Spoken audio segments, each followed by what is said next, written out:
Well, joining me on set now, it is a great pleasure to have Dana Loesch, NRA contributor and a great friend of mine. Dana, great to see you. Good to see you, Grant. And, of course, Rhonda Ezell of Chicago Guns Matter, who has made it her mission to expose the problems going on in Chicago. Rhonda, welcome to the program.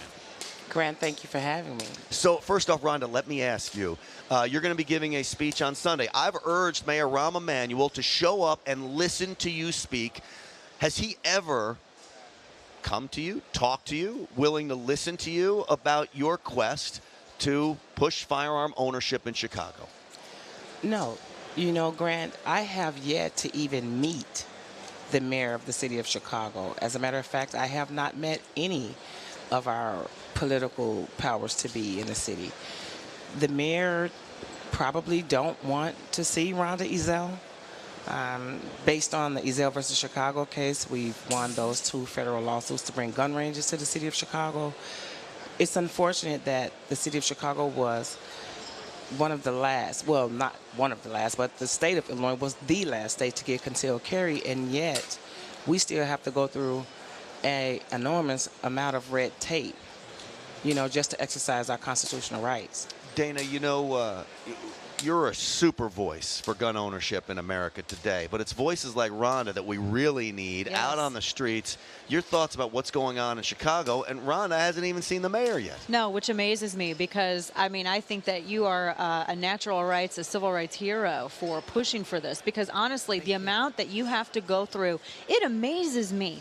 The 72-hour wait, all of the red tape that you have to go through, and yet crime, in the middle of a crime wave in Chicago, and you're defenseless. You're defenseless and city leaders that could change this refuse to hear what you have to say, refuse to hear what Chicago citizens have to say. That's terrifying to me, that there is that, I guess, little interest from Rahm Emanuel to listen into what Rhonda and so many other individuals have to say about this. I mean, for crying out loud. I mean, and Eddie Johnson, Grant, you mentioned Eddie Johnson and how he thinks that there are lax gun laws. I remember when Eddie Johnson said, and we've talked about this about 16 to 18 months ago, he said it is the same repeat offenders, the same 1,400 individuals in Chicago that are driving over 85% of Chicago's gun crime.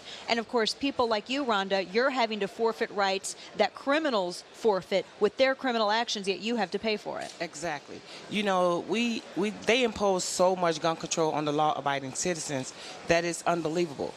The nature of them putting all these gun-free zones everywhere in the city of Chicago, these 4x5 little plastic pieces of paper that they think for some reason is going to protect their lives and say that, hey, if you have a concealed carry license, you can't come here.